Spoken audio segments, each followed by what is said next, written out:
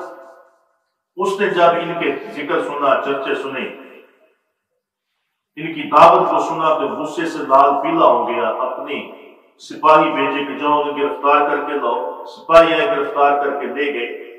اس نے کہا کہ تم میرے شہر کے اندر ہمارے مذہب کے خلاف لوگوں کو بھڑکا رہے ہو، تو ہم تمہیں سخت سزا دیں گے۔ بعض آدمی نے کہا کہ ہم تو اللہ کے دین کی تبلیغ کرنے آئے ہیں۔ اس نے بات بھی نہیں سنی اور دونوں کو قید کر دیا، کہا ان کو 100 کوڑے لگائے جائے۔ حضرت صادق اور حضرت مصدوق رضی اللہ تعالی عنہ، ان کو 100 کوڑے لگائے گئے، ان کو قید کر دیا گیا۔ حضرت سیدنا عیسیٰ علیہ السلام نے جب آپ کو علم ہوا کہ ان کو قید کر دیا گیا ہے تو آپ نے حضرت شمعون رضی اللہ تعالی عنہ کو ان کے بعد اس شہر کی طرف بھیجا۔ حضرت شمعون رضی اللہ تعالی عنہ آپ تشریف لے کر اسی طریقے کے ساتھ بادشاہ کے دربار میں پہنچ گئے۔ تو بادشاہ کے دربار میں پہنچ کر آپ نے فرمایا کہ اے بادشاہ، تو نے ہمارے 2 آدمیوں کو قید کر دیا ہے اور بغیر کسی وجہ کی سزا دے رہا ہے۔ تم نے ان کی پوری بات سنی ہے، وہ کیا کہنا چاہتے تھے، کیا بات کرنا چاہتے؟ بات سننے میں تو کوئی حرج نہیں ہے۔ تو بادشاہ نے اپنے سپاہی سے کہا کہ جاؤ ان دونوں کو لے کر آؤ۔ جب دونوں کو حضرت صادق اور حضرت مصدوق رضی اللہ تعالیٰ عنہ کو لایا گیا تو وہ بادشاہ کہنے لگا ہاں بھی بتاؤ تم کس کے لیے آئے، کیا پیغام لے کر آئے؟ تو حضرت صادق اور حضرت مصدوق رضی اللہ تعالیٰ فرمانے لگے ہم حضرت عیسیٰ علیہ السلام کا پیغام لے کر آئے ہیں کہ وہ اللہ کے نبی ہیں اور اللہ تعالیٰ ایک ہے، وحدہ لا شریک ہے۔ اللہ تعالیٰ وہ ہے جس نے تجھے، تمہارے بتوں کو، کائنات کو پیدا کیا ہے۔ جب یہ بات اس نے سنی تو وہ کہنے لگا کہ اس کی کوئی نشانی تمہارے پاس ہے؟ کوئی نشانی مجھے دکھاؤ کہ جس سے میں یقین کر لوں تم پر کہ تم واقعی ایک سچا دین لے کر آئے ہو، اللہ کے نبی کی طرف سے آئے ہو۔ انہوں نے کہا کہ ٹھیک ہے، تم ایسے کرو، کوئی ایسا شخص تلاش کرو اپنے شہر میں جو مادرزاد اندھا ہو، ماں کے پیٹ سے نبینا پیدا ہوا ہو، جس کی آنکھوں کے نشان تک نہ ہو۔ جب تلاش کرنے لگے تو ایک شخص مل گیا جس کی آنکھوں، چہرے پر آنکھوں کا نشان بھی نہیں تھا، نہ اس کی آنکھیں ہیں نہ آنکھوں کا نشان ہے، بلکہ جہاں سے سیدھا ہے، ماس ہے، کوئی آنکھ کا نشان نہیں، کوئی ڈھیلا نہیں، کوئی اس کی نظر نہیں، سامنے لایا گیا۔ تو حضرت صادق اور مصدوق رضی اللہ تعالیٰ عنہ نے اپنا دست مبارک اس کی آنکھ پر، ایک ہاتھ حضرت صادق اور دوسرا ہاتھ حضرت مصدوق نے رکھا، اور جیسے ہاتھ پھیرا، اللہ کا نام لیا، تو اس کے چہرے پر آنکھوں کی جگہ سوراخ بن گئے۔ بادشاہ دیکھ کر حیران ہوا۔ پھر انہوں نے کیا کیا، مٹی لے کر اس کو گوندھ کر اس کے 2 گلیلے جو ہوتے ہیں وہ بنائے، مٹی کے بنا کر اس کی آنکھ کے اندر لگا دیے، اوپر ہاتھ پھیر دیا اور اللہ تعالیٰ کی بارگاہ میں دعا کی۔ وہ مٹی کے گلیلے ان کی آنکھ میں جا کر جو ہے آنکھ بن گئی، اور ڈیلے بن گئے اور نظر آنا شروع ہو گیا، وہ بالکل شفا یاب ہو گیا۔ جب شفا یاب ہو گیا، بادشاہ، اس کے درباری، سارے لوگ حیران ہو گئے کہ واقعی یہ تو بڑی کرامت والے ہیں۔ تو یہ چیز حضرت صادق اور حضرت مصدوق ان کی کرامت تھی، اور حضرت سیدنا عیسیٰ علیہ السلام کا معجزہ تھا۔ بادشاہ نے دیکھا، حیران ہو گیا۔ حضرت شمعون رضی اللہ تعالیٰ عنہ آپ نے فرمایا، اے بادشاہ مجھے بتا، تیرے بت یہ کام کر سکتے ہیں؟ اب بادشاہ نے اپنی خود زبان سے اقرار کیا، اس کا نہیں، میرے بت یہ کام نہیں کر سکتے۔ حضرت شمعون رضی اللہ عنہ فرمانے لگے، جو بت یہ کام نہیں کر سکتے پھر وہ عبادت کے قابل کیسے ہیں؟ پھر تم ان کی عبادت کیوں کرتے؟ تو اس بادشاہ نے کہا، کیا تم کسی مردے کو زندہ کر کے دکھا سکتے ہو؟ تو حضرت صادق مصدوق رضی اللہ تعالیٰ عنہ آپ نے فرمایا کہ بادشاہ، ہمارا خدا بڑی قدرتوں والا ہے، بڑی عظمتوں والا ہے، وہ مردوں کو بھی زندہ کر سکتا ہے۔ اس سے کہا کہ میرے ایک دہقان کا بیٹا جو میرا بڑا قریبی تھا فوت ہو چکا ہے، اور دہقان شہر سے باہر گیا ہوا، کئی دن ہو گئے اس کو فوت ہوئے کو، میں نے اس کو دفن نہیں کیا کہ جب تک اس کا باپ نہیں آ جاتا۔ اگر تم سچے ہو، تمہارا خدا سچا ہے، تمہارا دین سچا ہے، تمہارے نبی عیسیٰ علیہ السلام سچے ہیں، تو تم اس کو زندہ کرو۔ حضرت صادق حضرت مصدوق حضرت شمعون رضی اللہ تعالی عنہ آپ نے فرمایا، ٹھیک ہے، تم اس کے پاس ہمیں لے جاؤ، ہم دعا کریں گے اللہ تعالیٰ اس کو زندگی عطا فرما دے گا۔ بادشاہ، اس کے درباری، اس کے خاص لوگ ساتھ ہو گئے، تینوں مبلغین، حضرت صادق، حضرت مصدوق اور حضرت شمعون رضی اللہ تعالی عنہ، یہ بادشاہ کے ساتھ گئے۔ اس کی جہاں لاش پڑی تھی وہاں ان کو لے جایا گیا۔ اب لاش سامنے پڑی ہے تو تینوں مبلغین نے اللہ تعالیٰ کی بارگاہ میں دعا کی کہ یا اللہ اس مردے کو زندہ فرما دے۔ ادھر دعا کی اور تینوں حضرات مبلغین نے اب اپنے ہاتھ اپنے چہرے پر پھیر لیے، ادھر انہوں نے ہاتھ پھیرے، ادھر وہ مردہ زندہ ہو گیا۔ مردہ زندہ ہوا تو سارے دیکھ کر حیران ہو گئے، اور ہر کسی کے دل میں اسلام کی محبت پیدا ہوگی، واقعی یہ دین سچا ہے، یہ نبی بھی سچا ہے، اور ان کا خدا بھی سچا ہے۔ اب جو مردہ زندہ ہونے والا ہے وہ کھڑا ہو گیا، کھڑے ہو کر اس نے پھر بیان کیا۔ کیا کیا؟ اس نے کہا، اے لوگوں، میں بھی بت پرست، بتوں کی پوجا کرنے والا تھا، مرنے کے بعد مجھے جہنم کے اندر پھینک دیا گیا، جہنم کے اندر مجھے عذاب ہو رہا تھا کہ اچانک مجھے پھر زندہ کر دیا گیا، مجھے وہاں سے واپس لوٹا دیا گیا۔ اللہ کے نبی عیسیٰ علیہ السلام اللہ کے سچے نبی ہیں، رسول ہیں، ان کا خدا سچا ہے، ان کا دین سچا ہے۔ اے لوگوں، آؤ ان مبلغین کی بات پر عمل کرو، اس دین میں شامل ہو جاؤ اگر تم نجات چاہتے ہو۔ ابھی وہ مرنے والا اٹھ کر یہ بیان کر رہا تھا، ادھر سے حضرت حبیب نجار بھی دوڑتے ہوئے آئے اور آ کر اپنی قوم کو بتایا کہ تم جانتے ہو کہ میرا بیٹا کتنا بیمار تھا، کتنا لاچار تھا، ان کی دعا کی برکت سے وہ شفا یاب ہو گیا۔ اے لوگوں، میں تمہیں دین کی دعوت دے رہا ہوں، اسلام کی دعوت دے رہا ہوں، آؤ اللہ کے نبی پر ایمان لے آؤ اگر تم نجات چاہتے ہو۔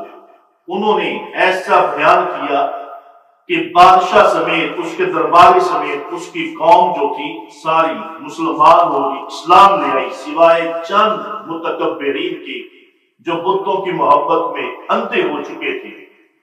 وہ چند لوگ رہ گئے، باقی سارا شہر جو ہے مسلمان ہو گیا۔ تو وہ جو متکبرین تھے جنہوں نے اسلام قبول نہیں کیا، انہوں نے حضرت حبیب نجار رضی اللہ تعالیٰ عنہ آپ کو شہید کر دیا، قتل کر دیا۔ تو ان لوگوں نے حضرت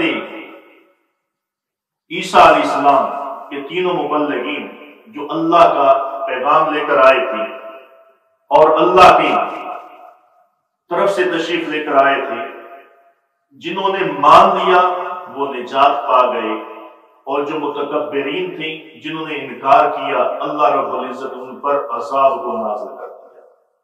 جب اللہ کا عذاب آیا وہ تباہ و برباد ہو گئے، ہلاک ہو گئے۔ تو یہ 3 مبلغین تھے حضرت سیدنا عیسیٰ علیہ السلام کی، جن کا ذکر اللہ رب العزت نے قرآن کریم کے اندر کیا، اور یہ واقعہ تفسیر سابی سے جو بیان کیا گیا ہے، اور اس کا ذکر اللہ تعالیٰ نے 22ویں پارے سورہ یاسین کے اندر کیا ہے۔ تو اس واقعہ سے ہمیں بے شمار جو ہے وضاحتیں اور بے شمار سبق حاصل ہوتے ہیں۔ پہلا یہ کہ اسلام کی راہ میں جو تکلیفیں آتی ہیں، ان پر صبر کرنے والا وہی کامیاب ہوتا ہے۔ کہ اسلام پر عمل کرنا اور اسلام کی تبلیغ کرنا آسان نہیں ہے۔ اسلام کی تبلیغ کی خاطر جو شخص نکلتا ہے اس پر بڑی پریشانیاں آتی ہیں، مصیبتیں آتی ہیں، دکھ آتے ہیں۔ جس طرح صادق اور مصدوق رضی اللہ تعالیٰ عنہ بادشاہ نے آپ کو قید کے کر دیا اور پھر 100 کوڑے بھی لگائے۔ اس لیے دین کا رستہ اگرچہ آسان نہیں ہے، مشکل ہے، مشکلات آتی ہیں، لیکن جو صبر کرنے والے ہوتے ہیں اللہ تعالیٰ ان کی مدد کرتا ہے۔ اور جنہوں نے اسلام کی خاطر تکلیفیں اٹھائیں، اسلام کی خاطر مشقتیں اٹھائیں، تو اللہ رب العزت نے ان پر ایسے انعامات کیے کہ ان کے نام قیامت تک زندہ ہے۔ جس طرح صادق اور مصدوق رضی اللہ تعالیٰ عنہ اگرچہ عیسیٰ علیہ السلام کی امتی ہیں، ان کے حواری ہیں، ان کے مبلغین ہیں، لیکن انہوں نے اسلام کی خاطر جو تکلیفیں اٹھائیں، صبر کیا، اللہ رب العزت ان کا نام قرآن کریم کے اندر ذکر کر دیا، ان کا ذکر قیامت تک کے لیے قرآن میں بیان کر دیا۔ تو اللہ تعالیٰ کی بارگاہ میں دعا ہے کہ اللہ تعالیٰ ہم سب کو حضور نبی کریم صلی اللہ علیہ وسلم کے اسوہ حسنہ پر عمل کرنے کی توفیق عطا فرمائے۔ وما علینا الا البلاغ۔